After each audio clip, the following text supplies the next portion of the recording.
Hello friends, welcome back once again. Friends, आज की class में हम लोग देखेंगे कि इंडिया के अंदर हरित क्रांति कब आई और हरित क्रांति कब हुआ, अर्थात कि ग्रीन रिवॉल्यूशन की बात करने वाले फ्रेंड्स हम लोग ग्रीन रिवॉल्यूशन की। और ग्रीन रिवॉल्यूशन का मतलब पता है आपको कि हरित क्रांति मतलब हरियाली के क्षेत्र में क्रांति। सीधे शब्दों में कहे तो आपके फसलों, अनाजों, इन सभी में उत्पादन में वृद्धि करने को ही हम क्या कहते हैं, ग्रीन रिवॉल्यूशन के नाम से जानते हैं। हालांकि ये इंडिया की देन नहीं है, ये पहली बार इंडिया में नहीं बल्कि पहली बार एक मैक्सिको के वैज्ञानिक थे, उस मैक्सिको के वैज्ञानिक के द्वारा पहली बार हरित क्रांति की पहली बार प्रयोग की गई थी। क्योंकि एक कृषि उद्यान है मैक्सिको में, उस कृषि उद्यान के अंतर्गत पहली बार आपका हरित क्रांति की बात की गई थी। और जिन्होंने पहली बार हरित क्रांति की बात की थी उनका नाम था Norman E Borlaug. Norman Norman E Borlaug.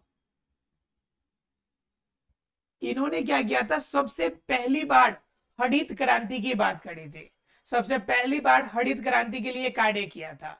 और इनको इस हरित क्रांति के लिए अर्थात क्या, कृषि की उत्पादकता बढ़ाने के लिए इनको नोबेल पुरस्कार भी दिया गया।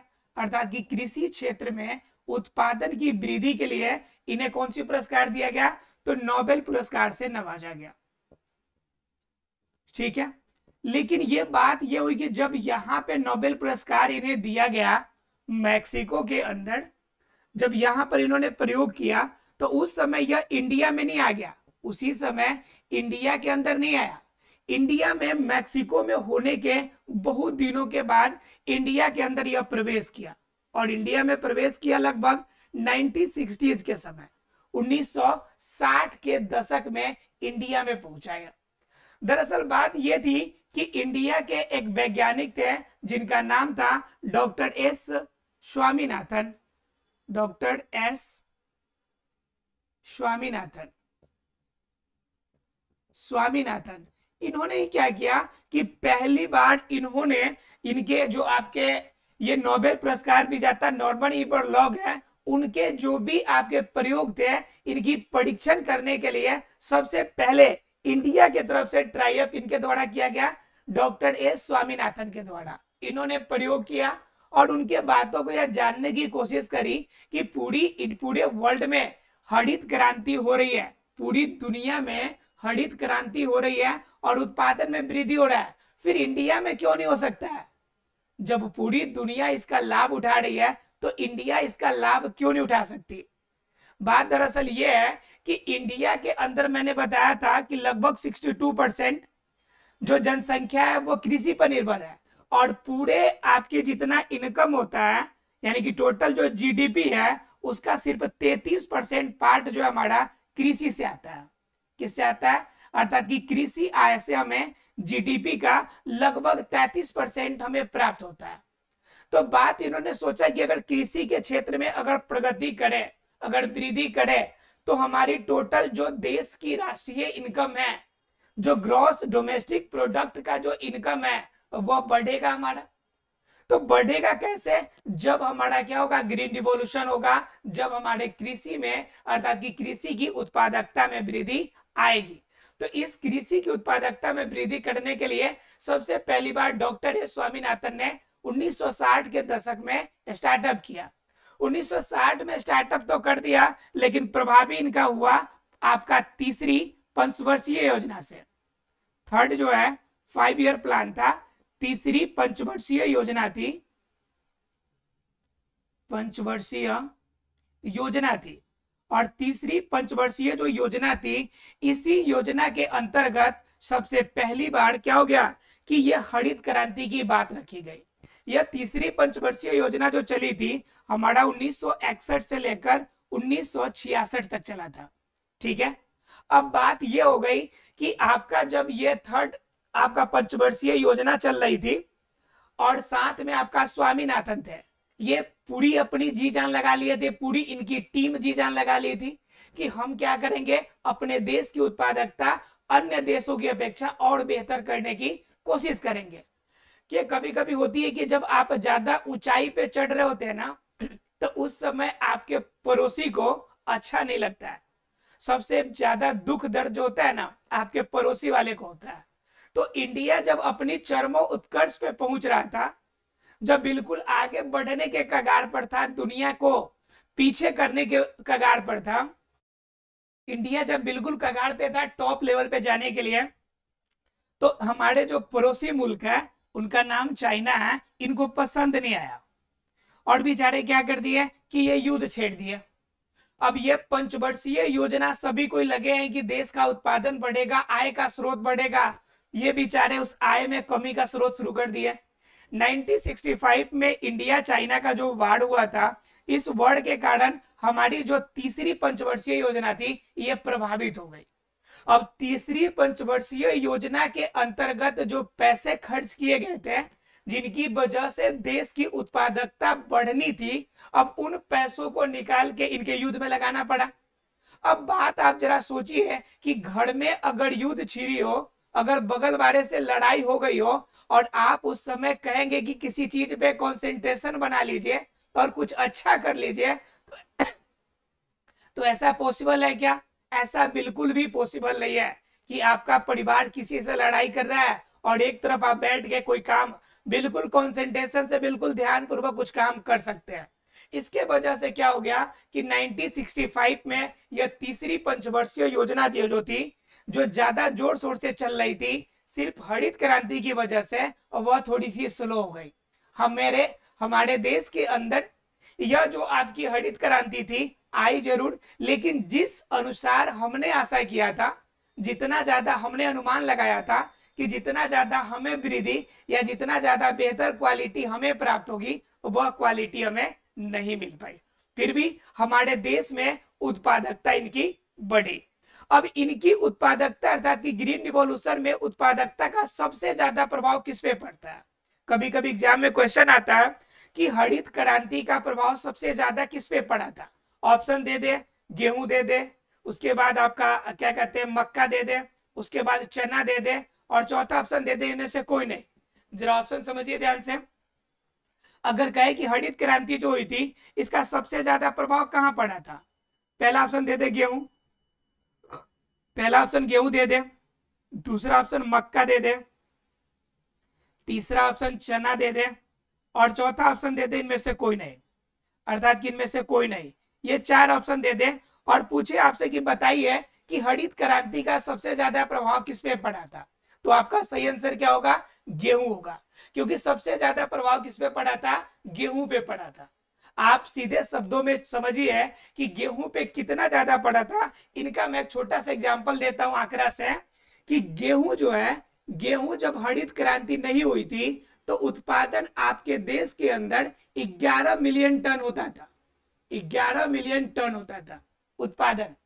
और जब यही हरित क्रांति हो गई तो यही उत्पादन बढ़ के 75 मिलियन टन हो गया, अर्थात कि 75 मिलियन टन हो गया। आप समझ सकते हैं कितना गुना का वृद्धि हो गया? लगभग 70.5, आपका 7.5 गुना बढ़ गया। 7.5 गुना बढ़ जाने का मतलब कि बहुत ज्यादा होता है आपका। 7 गुना बढ़ जाना किसी चीज में अपने आप में बहुत होता है। तो इस कंडीशन में 11 मिलियन टन से हमारी जो उत्पादकता थी वह 75 मिलियन टन हो गई। तो इसलिए कहा जाता है कि सबसे ज्यादा अगर हरित क्रांति का प्रभाव पड़ा है तो वह किस पे पड़ा है? गेहूं पे पड़ा है। क्लियर है? तो जरा सा जान लेते हैं कि गेहूं में क्या परिवर्तन हुए और क्या प्रभाव इसका पड़ा। देखिए उस समय क्या थी कि गेहूं के जो उत्पादन थी, आपको तो ये पता है कि इंडिया के अंदर सबसे ज्यादा अगर इस्तेमाल किया जाता है अगर कोई भोज्य पदार्थ, तो वो गेहूं और चावल है। तो गेहूं की तो नीड हमारे देश में ज्यादा है। तो उस कंडीशन में समझ सकते हैं कि गेहूं के उत्पादन में वृद्धि करना अपने आप में बहुत जरूरी था। लेकिन इंडिया में क्या प्रॉब्लम थी कि इंडिया के अंदर जो गेहूं के फसल होते थे उनकी लंबाई थोड़ी ज्यादा होती थी, और लंबाई ज्यादा होने की वजह से, पहला नंबर लंबाई ज्यादा, अब लंबाई जब ज्यादा हो जाएगा तो यह पौधा क्या हो जाता था? कमजोर हो जाता था। अब कमजोर होने की वजह से क्या प्रॉब्लम होती थी कि बाहर से अगर तेज हवा चलती तो ये नीचे की तरफ गिर जाता और गिरने के बाद फसल खराब हो जाता। पहली प्रॉब्लम थी। दूसरी क्या बड़ी प्रॉब्लम थी कि इस पर क्या होते थे कि जो कीट होते थे, कीट वगैरह का ज्यादा प्रभाव पड़ता था। मतलब क्या, पीरक ज्यादा लगते थे और तुरंत नुकसान हो जाता था, पीरक ज्यादा लगता था। तीसरा नंबर क्या प्रॉब्लम हो गया कि यहाँ पे जो बीज हमें लगाते थे उसकी उत्पादन क्षमता भी उतनी अधिक नहीं थी, उत्पादन क्षमता कम थी। अब इन सभी प्रॉब्लम को दूर करने के लिए हमारी कौन सी क्रांति लाई गई थी? हरित क्रांति लाई गई थी। अब हरित क्रांति में लाया गया तो इसमें क्या परिवर्तन किया गया? तो इसमें किया गया कि लंबा वाला जो पौधा है और जो बिल्कुल बौना पौधा है, इन दोनों के बीच में क्रॉस कराया गया। ठीक है, इन दोनों के बीच में क्या कराया गया? क्रॉस कराया गया। और क्रॉस कराने के बाद क्या किया गया कि अर्ध बौना पौधा प्राप्त किया गया। अर्ध बौना पौधा प्राप्त किया गया। और यह जो अर्ध बौना पौधा था इसके अंदर दोनों क्वालिटी होगी। एक तो हाइट छोटा है, मीडियम हाइट है, तो उस वजह से हवा तेज रफ्तार से आएगी या किसी भी तरह से कोई प्रभाव पड़ेगा तो ज्यादा प्रभावित नहीं होगा, पहला नंबर बात। दूसरी नंबर बात कि जब भी आपकी क्या होगी, जब भी इनके अंदर अगर कमजोरी की बात कीजिएगा तो हाइट कम बढ़ा है तो सारा एनर्जी जो होगा कम क्षेत्र में ही होगा, इस वजह से पौधा हमारा कमजोर नहीं होता था। ठीक है, तो इस कंडीशन में ये दोनों फायदे हो गए। सबसे बड़ी फायदा ये हो गया। अब बात आ गई थी हमारी क्या, कीट या पीरक से बचाने की, अर्थात कि पौधों को रोगों से बचाने की बात। तो फिर क्या किया गया कि अर्ध बौने पौधे को बिल्कुल स्वस्थ क्वालिटी के पौधे के साथ क्रॉस कराया गया। यह जो अर्ध बौना पौधा है बिल्कुल क्या किया गया, हेल्दी क्वालिटी के जो बीज थे बिल्कुल स्वस्थ क्वालिटी के, उनके साथ क्रॉस कराया गया। और जब इन दोनों का क्रॉस हुआ तो इन दोनों के क्रॉस से हमें जो प्राप्त हुआ, उनके अंदर रोगों से लड़ने की क्षमता थी, रोगों से लड़ने की क्षमता थी। दूसरा नंबर, पीरक से हमें सुरक्षा मिलने लगी, पीरक से सुरक्षा। ठीक है, और स्वस्थ होने की वजह से स्ट्रेंथ जब ज्यादा होता था तो हमें क्या होते थे, उत्पादन भी ज्यादा मिलता था। क्या मिलता था हमें? उत्पादन भी अधिक प्राप्त होते थे। तो इन सभी गुण के कारण हमें क्या हो गया कि हमें किसी भी तरह से अगर देखा जाए तो सभी चीजों को मिलाकर हमें अधिक से अधिक क्या प्राप्त होने लगा, उत्पादन प्राप्त होने लगा।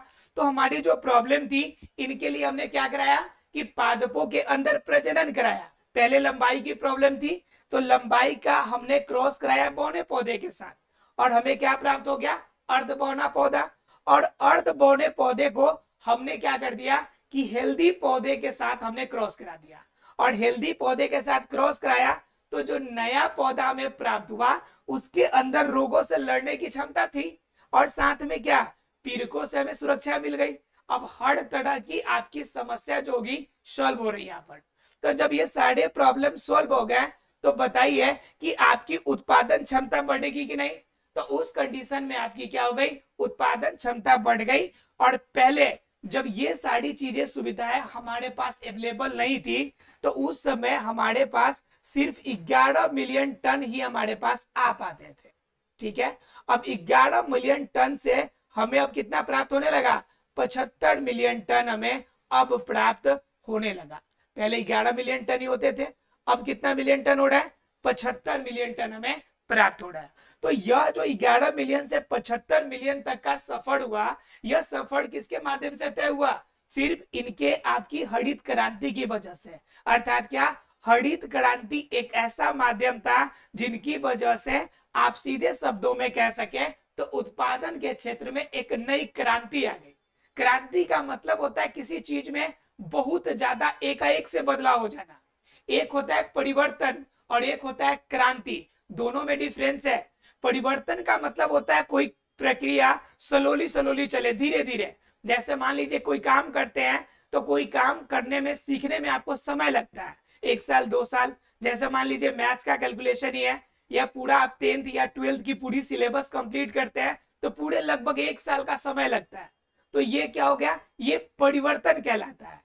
लेकिन क्या हो गया कि जब एक ही रात में, रातों रात आपको सारा नॉलेज प्राप्त हो जाए, एक ही बार में पूरी जानकारी एकदम फुल एंड फिनिश, तो उस कंडीशन को हम क्या कहेंगे, क्रांति कहेंगे। उसे क्या कहेंगे, क्रांति। क्रांति का मतलब होता है किसी भी क्षेत्र में एकाएक से होने वाला बहुत बड़ा परिवर्तन, यह कहलाता है क्रांति। तो ये क्या हो गया, गेहूं के उत्पादन में सबसे बड़ी क्रांति हो गई। तो पहला प्रभाव किस पे पड़ा, पहला प्रभाव गेहूं पे पड़ा।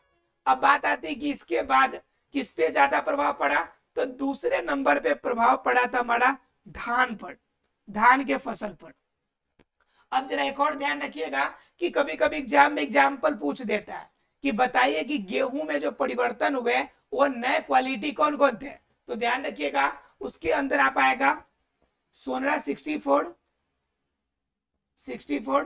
ये क्या है आपका, एक आपका हाइब्रिड क्वालिटी का बीज है जो कि ग्रीन रिवॉल्यूशन की देन है।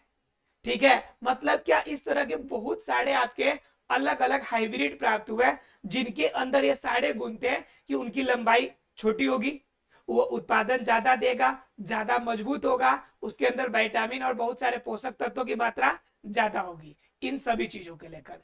क्लियर है। चलिए अब जान लेते हैं थोड़ा सा धान के बारे में कि हरित क्रांति का धान पर क्या प्रभाव पड़ा। ठीक है, अब बात कर लेते हैं हम लोग धान की। किसकी बात करेंगे, धान की, कि धान की खेती पर ग्रीन रिवॉल्यूशन का अर्थात हरित क्रांति का सबसे बड़ा प्रभाव कैसे पड़ा। अब बात आती है कि धान की खेती के लिए तो पहले कहा जाता है आविष्कार जो होती है, सॉरी आवश्यकता जो होती है आविष्कार की जननी होती है। मतलब जिस चीज की आपको जरूरत होगी उसी के अकॉर्डिंग आप खोज करेंगे। जैसे मान लीजिए आपको अभी अगर कोई बुक पढ़ना है तो उस बुक की जरूरत होगी तो आप बुक ढूंढेंगे कि मेरा बुक वो कहाँ पर है, और जब तक आपको जरूरत नहीं है बुक जहां फेंका हुआ है रहने दो, कोई फर्क नहीं पड़ता है। मतलब क्या कि आवश्यकता जो होती है वह आविष्कार की जननी होती है। जब प्रॉब्लम आपको होगी तब आप उसका सॉल्यूशन ढूंढेंगे, जब तक आपको प्रॉब्लम नहीं होगी तब तक आप उसका सॉल्यूशन नहीं ढूंढेंगे। और हम लोग को क्या होती है कि जब प्रॉब्लम आती है तो हम लोग हार मान के छोड़ देते हैं, हम लोग कहते हैं बहुत ये कठिन काम है। लेकिन प्रॉब्लम सिर्फ इसलिए आती है आपको ताकि आप उसका सॉल्यूशन ढूंढ सके, और हम लोग क्या करते हैं कि सॉल्यूशन ढूंढने के बजाय काम ही छोड़ देते हैं। तो ऐसा संभव नहीं है। तो देखना यह है कि धान की खेती में प्रॉब्लम क्या थी। तो धान की खेती में सबसे बड़ी प्रॉब्लम थी कि यह सबसे अधिक दिन लेता था, सबसे अधिक समय लेता था। अब इतना ज्यादा समय तो है नहीं लोगों के पास। अब सोच रहे थे लोग कि ज्यादा दिनों तक ये समय लेगा तो उत्पादन करने का समय बर्बाद हो रहा है हमारा, उतने समय में हम 2 खेती कर सकते हैं, तो फिर धान की खेती नहीं करेंगे। लेकिन अगर धान की खेती ना करे तो फिर धान की आपूर्ति कैसे होगी, क्योंकि पूरी दुनिया अर्थात कि हम विश्व की बात कर रहे हैं, पूरे विश्व में जो दुनिया के जितने भी लोग हैं उसमें लगभग 70% लोग अनाज के रूप में, खाने के रूप में किसी न किसी भी तरह चावल का इस्तेमाल करते हैं। तो समझिए कि अनाज के रूप में जिस फसल का उपयोग 70% लोग करते हैं पूरी दुनिया में, आप कहे कि उसकी खेती आप छोड़ दे तो बताइए क्या यह चल पाएगा, नहीं चल पाएगा। तो बात यह आ गई कि यह समय अधिक लेता था। अब प्रॉब्लम तो है, इसके लिए हमें सॉल्यूशन तो चाहिए। तो इसी सॉल्यूशन के आपके निपटारा करने के लिए इंडिया के एक रिसर्च सेंटर है, इंडिया के आपका कृषि रिसर्च सेंटर है जिसमें चावल के लिए रिसर्च की जाती है। किसकी रिसर्च की जाती है, चावल पे रिसर्च की जाती है। और वह इंडिया के कहां पर है, तो कटक में है। कहां पे है, कटक में। और कटक कहां पे है, तो ओडिशा में है। और ओडिशा कहां है, तो इंडिया में है।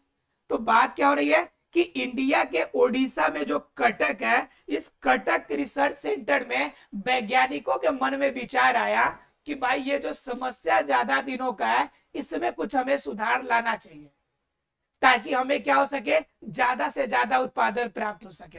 वैज्ञानिकों ने प्रयास करना शुरू किया। अब जरूरत तो पड़ गई है, अब ढूंढना शुरू होगा सॉल्यूशन इसका। वैज्ञानिकों ने सॉल्यूशन ढूंढा और इस सॉल्यूशन ढूंढने के बाद क्या कराया कि इनके साथ भी आपका क्या करा दिया कि कम समय में तैयार होने वाले फसल के साथ क्रॉस करा दिया। जो फसल कम समय में तैयार होते थे इन दोनों के बीच में क्या करा दिया इन्होंने, क्रॉस करा दिया। अब क्रॉस कराने से क्या फायदा हो गया हमें? क्रॉस कराने से यह फायदा हो गया कि हमें पहला नंबर कम समय में फसल तैयार,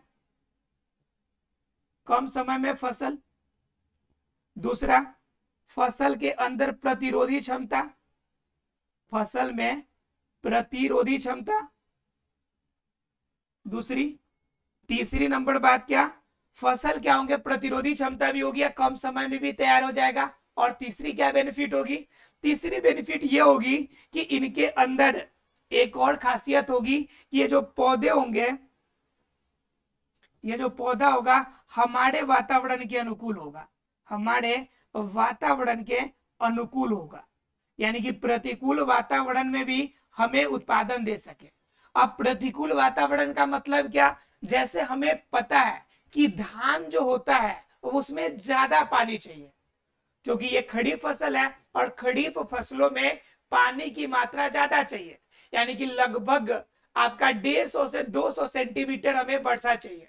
तो उस कंडीशन में आप क्या करेंगे? उस कंडीशन में अगर पानी की मात्रा कम भी हो फिर भी ये आपको क्या कर देंगे? ये ज्यादा से ज्यादा उत्पादन देंगे, फिर भी आपका फसल बर्बाद नहीं होगा। तो यही कह रहा है कि पौधे जो हमें प्राप्त हुए इनसे बीज, यह हमारे प्रतिकूल वातावरण में भी अपने आप को अनुकूल बनाकर जीने में सक्षम थे। ठीक है, तो ये फायदा हो गया किस पे? धान पे। और इस कंडीशन में आपको कुछ नए आपके उन्नत किस्म के बीज बनाए गए, जैसे क्या थे आपके, जैसे साबरमती,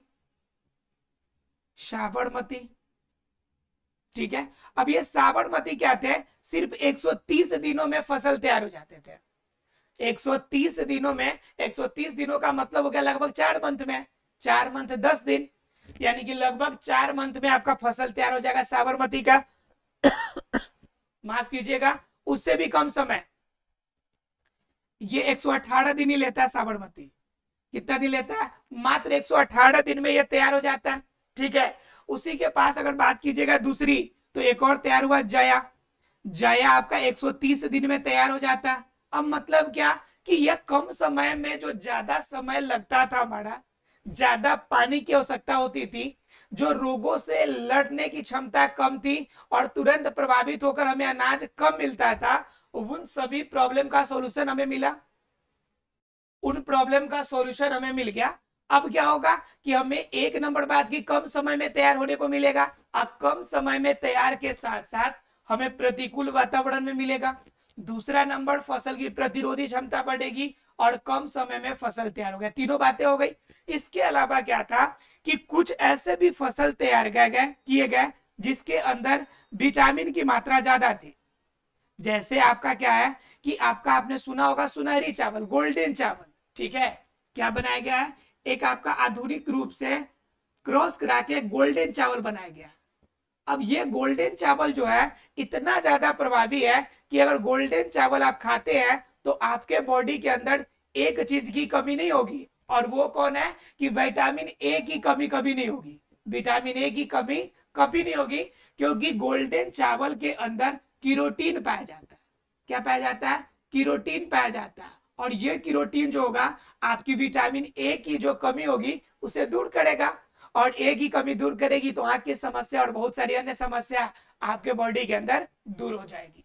तो समझ रहे आप लोग कि धान के अंदर हम कह सकते हैं कि कम समय में तैयार होना, प्रतिरोधी क्षमता, प्रतिकूल वातावरण में रहना, नए किस्म के या ज्यादा से ज्यादा आपके पोषक तत्वों वाले फसल तैयार करने में हमारी मदद मिली। और इन सभी को मदद किसने किया? तो ग्रीन रिवॉल्यूशन ने। तो पहला प्रभाव ग्रीन रिवॉल्यूशन का किस पे पड़ा? गेहूं पे। दूसरा प्रभाव किस पे पड़ा? धान पे। यह आपका स्टार्ट कब हुआ था? तो इसकी स्टार्टअप हुई थी तीसरी पंचवर्षीय योजना में, और तीसरी पंचवर्षीय योजना में इंडिया के अंदर डॉक्टर एस स्वामीनाथन ने इसकी शुरुआत की थी। ठीक है, क्लियर है आप लोग को? चलिए अब मिलते हैं अगले क्लास में। अब अगले क्लास में हम आपको बताएंगे गन्ना या अन्य चीजों पर ग्रीन रिवॉल्यूशन की क्या प्रभाव पड़े थे। तब तक के लिए thank you very much friends.